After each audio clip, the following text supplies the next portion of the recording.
Ang iyong makikita ngayon ay ang paggawa ko ng dambuhalang bouquet. 200 na rosas ang ating gagamitin sa isang bouquet lamang. At ang laki ng bouquet na ating gagawin, mas malaki pa sa akin. Alam ko nakakita na kayo ng bouquet, pero ibahin nyo yung ating gagawin ng bouquet. Isang dambuhala at napakalaki. Huwag na natin patagalin, simulan na natin ang paggawa. Napakasimple lang ang paggagawa ng bouquet. Pero ibahin nyo yung aking ginagawang bouquet. Dahil itong bouquet, mas malaki pa sa akin ang finished product nito. Ang ating palang gagawin, 200 piraso, 50 cm ang kanyang stem. Ang wrapping nito is triangle wrapping na white with brown rope. Kung gusto nyong matuto, sundan nyo lang yung aking galaw. Kailangan lang natin ng unan. Yung unan na yan, napakalaki ang kanyang tulong. Dahil nakakatulong yan para hindi masira yung mga petals ng ating rosas. Para sa inyong kaalaman, ang gamit natin na rosas ay fresh po yan. Galing po yan sa Ecuador. Iba sa inyo, hindi pa siguro nakakita sa aktual na orange na roses. Dito sa amin, lahat ng variety ng rosas ay mayroon tayo. Lahat ng kulay ng rosas ay mayroon po tayo. Kahit itim na rosas, mayroon tayo. Kung hindi ka pa nakakita ng kasing laki na bouquet, tingnan nyo yung mga nauna kong video, makikita nyo yung aking mga dambuhalang bouquet na ginagawa. At para naman sa ating mga kapwa florist na hindi pa nakakagawa ng ganito kalaki, gusto mong matuto, mag-stay tuned ka lang sa aking YouTube channel, mag-usap tayo, mag-share tayo ng ating mga experience. Kung ikaw ay gagawa ng napakalaking bouquet, doon kayo humawak sa pinakadulo, lalo na pag 50 cm lang ang stem ng ating roses. Kung mapapansin nyo, yung bawat pasa ng aking roses, mula sa kabilang kamay hanggang doon sa kabila, ang aking receive is nasa ilalim. Kasi yung daliri ko sa ilalim is 4, yung nasa ibabaw is 1 lang. Pag sa ibabaw kayo mag-receive, napakahirap at mangangawit kayo. Pero pag sa ilalim kayo mag-receive, napakadali at mabibilog nyo ng maayos. Kung mapapansin nyo, tuloy-tuloy lang yung aking paggawa. Parang wala lang, pero sa totoo lang, medyo mahirap yan sa personal. So, sa una, pag hindi ka pa nakakagawa ng ganito kalaking bouquet, ay napakahirap, talagang pagpapawisan ka. Dahil hindi mo alam kung saan siya hahawakan. Kasi pag dyan ka sa kalahati humawak, ang mangyayari sa bouquet is bibilog ng bibilog yan. Kahit anong gawin mo, kahit anong diskarte mo, pag ikaw ay humawak dyan sa kalahati ng stem, siguradong bibilog yan. Kailangan doon ka humawak sa pinakadulo kung saan pwede pang maglagay ng scotch tape. Huwag lang doon sa pinakadulo, yung dulo-duluhan na talaga, kasi ang mangyayari yan, mabibitin at bubuka yung ating bouquet. So kailangan siguro mayroon pang 3 inch mula doon sa pinakadulo, 3 inch to 5 inch yung ating pag-tape para hindi dumulas papunta sa dulo yung scotch tape. At kailangan mahigpit ng mahigpit yung pagkaka-tape natin. At ang ating gamit na tape, magandang quality at matibay po yan. So, ang gumawa ng ating wrapping, pinagawa ko na yung kaibigan ko, yung aking kasama sa trabaho. Sabi ko, bilisan mo gawin natin kasi baka i-cancel yung bouquet na ito. Napakasayang naman pag i-cancel dahil ang halaga ng bouquet na ito is nasa 2,000 real. Ang isang piraso is nasa 10 real. So times natin sa Philippine money, malamang nasa 30 mil. Kayo na lang comment nyo na lang kung magkano. 15 yung palitan niya yon, minsan 15.60, minsan mas mataas pa. 15 times 2,000, yan po yung halaga ng ating bouquet nating ginagawa. At kung ikaw naman ay nanonood ngayon at gusto mong maging isang flower maker or florist, nako, hindi ka nagkakamali. Dahil ang trabahong ito, maganda yung bigayan. At maganda kasi kahit tumanda ka pa, wala hong age limit dito. Basta't kaya mong gumawa ng bouquet, pwede kang mag-apply bilang flower maker o florist. Ang flower maker o florist ay in demand po yan sa abroad. Depende po sa inyong experience ang laki ng iyong sahod. Pero ang masasabi ko lang, basta't magaling ka sa aktual, magaling ka sa interview, tiyak maganda ang sahod na ibibigay sa iyo. So kailangan ma-flow ka, kailangan maganda ka sa aktual, magaling kang dumiskarte, at pag mayroon ka niyan, mayroon kang confidence sa iyong sarili, tiyak pasok ka dito. Ang paggagawa ng bouquet, nasa isipan mo lang. Habang ikaw ay gumagawa ka ng mga disenyo, art sa iyong isipan na i-apply mo sa iyong ginagawa sa aktual na bouquet na iyong gagawin. Kung anong tupi ng iyong wrapping. Pero yung ating ginagawa, walang patupi-tupi. Kailangan mo talaga ng experience. Kasi ang ganito kalaking bouquet, manginginig ka, papawisan ka ng malagkit at malamig pag wala kang experience. Kasi sinasabi ko sa inyo, marami na at meron ng mga experience na mga florist ang gumagawa ng ganito. Pag first timer, talagang pinagpapawisan kasi bibilog ng bibilog yan. Pag hindi mo alam kung paano siya hawakan, paano ka mag-a-adjust. Sa una, inaamin ko, talagang pinagpawisan ako dahil nang nag-actual ako, na nag-apply ako, binantayan talaga ako ng amo ko. Hindi ko man na perfect pero nagawa ko at pumasa ako. Yan lang yung aking maipagmamalaki. Pero grabe yung aking pawis nun. Almost 1 hour ko yung ginawa. So, sa awa ng Diyos, ay pumasa ako. Pero ngayon, ginagawa ko ito, wala hong 30 minutes ang aking paggagawa nito. Kasama ko dito, kapwa ko mga kababayan natin, ang aming head florist, shout out si Mr. Rodel, ang aking amigo si Paring Algera. At ang aking mga kasama dito is mga Nepali, Sri Lanka, Indiano. Sila yung aming mga second lieutenant, sila yung mga alalay, mga tagalinis, tagawa ng wrapping. So kung tatlo lang kami na Pilipino, yan po yung pioneering. Nandito tayo sa bansang Qatar. Yan, malapit-lapit na tayong matapos.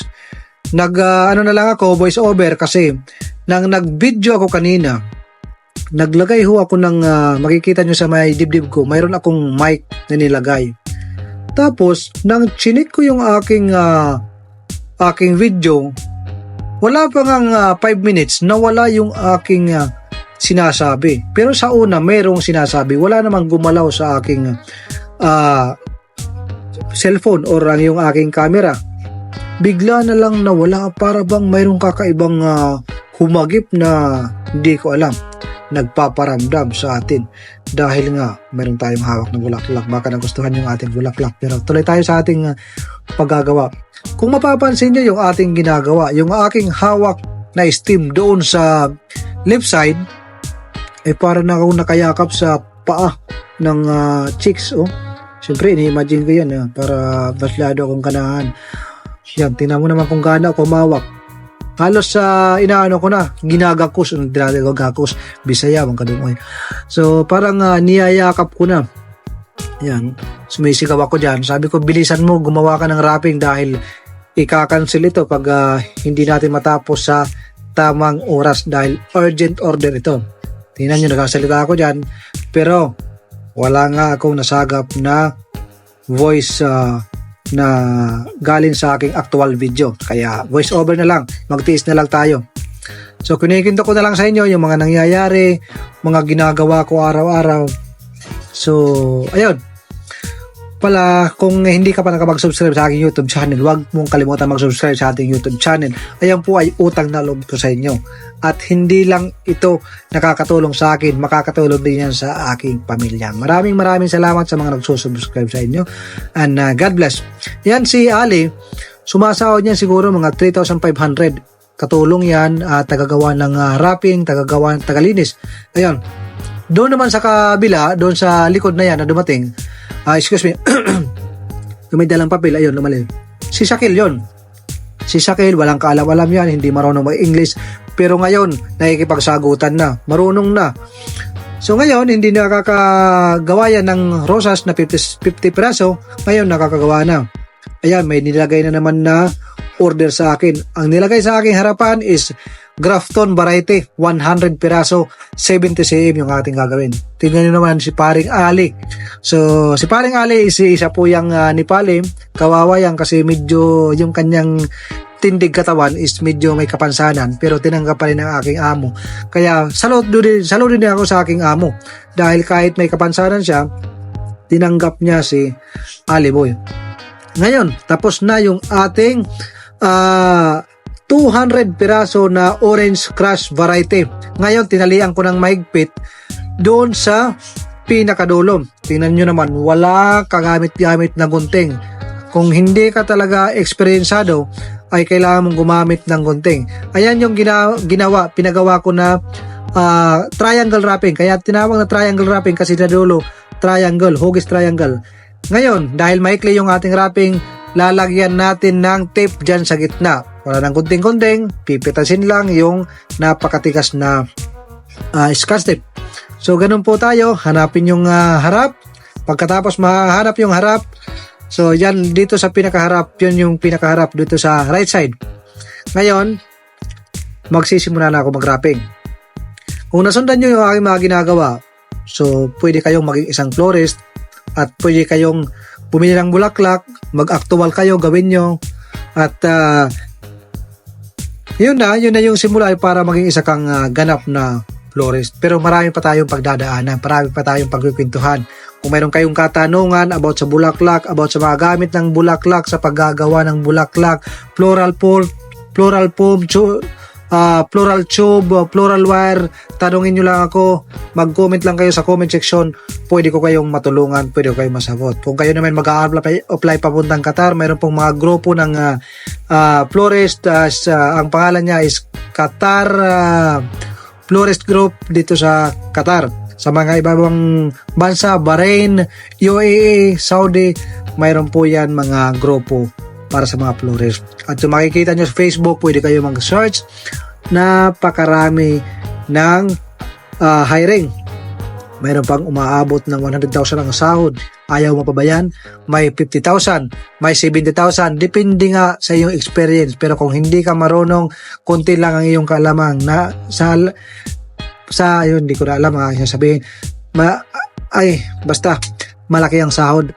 Basta hindi bababa ng 2,000 plus, depende. Mga 3,500, 4,500. Yan po yung ano.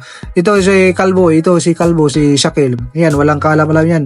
Alam niyang may camera, niloloko niya ako. Tingnan mo. Maloko yan eh.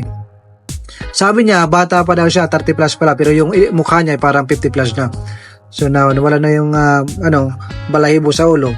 Nandito pa rin sa amin. Na siguro mga pa lang yan, 2 years. Kasi ako magto 2 years and ihaw pa lang dito. Nakatapos pa lang ako ng isang kontrata, tumataging-ting. So ngayon, pag-usapan natin kung nasaan na tayo. Ito yung first layer pala na wrapping.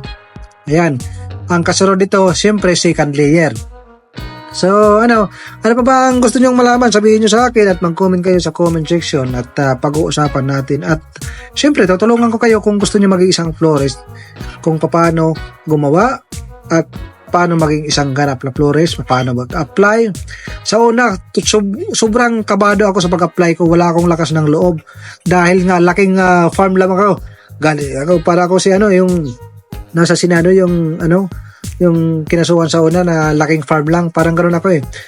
Sa farm lang po ako lumaki at sa bukid lang.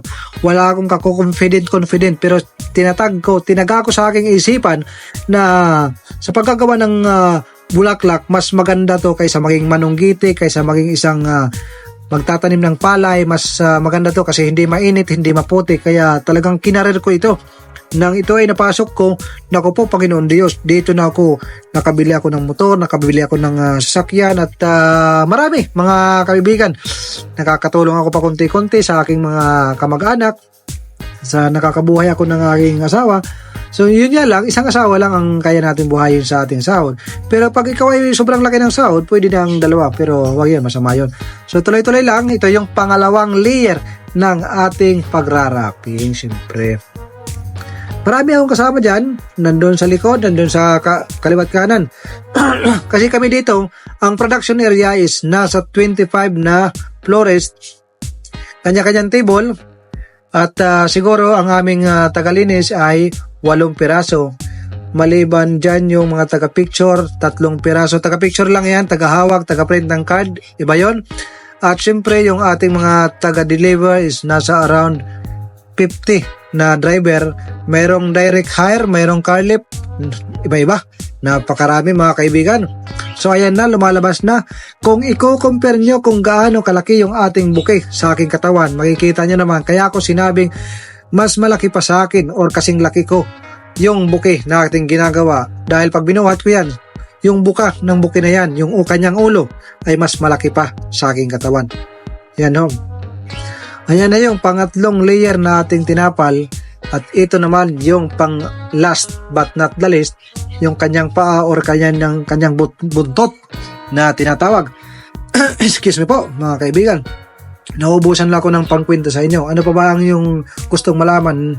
Ay meron tayo dito mga garden rose, mga mamahalin na rosas. Kung hindi nyo nakikita, sabihin nyo yung David Austin, Lunara, Patient Variety, Test Variety, Kate Variety. Yan po yung mga David Austin na roses. Yun Royal Peel, nagaganda, mga Garden Rose, Westfield, Acacia, yung White O'Hara, Candlelight, mga naggagandahan rose yung ating mga nandito.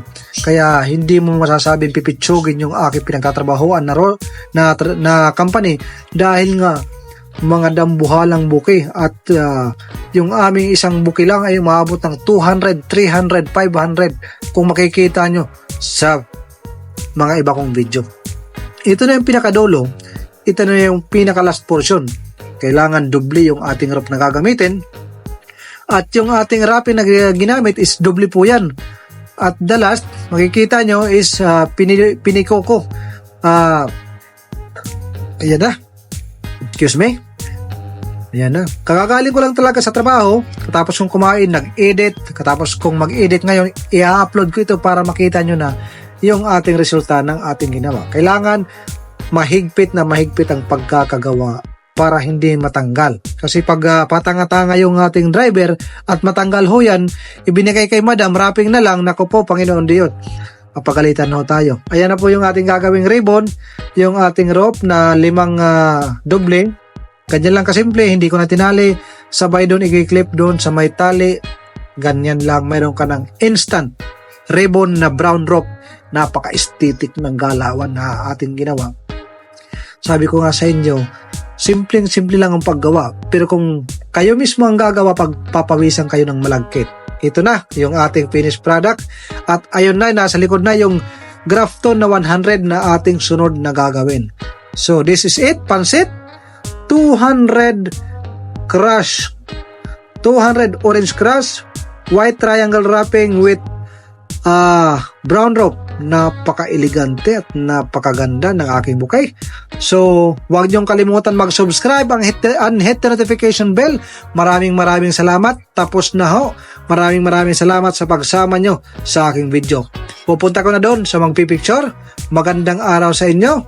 Mabuhay po kayo. God bless sa inyong pamilya. Sa mga nag-subscribe sa akin, mabuhay po kayo and God bless sa inyong mga kaibigan, sa inyong mga trabaho at sa lahat.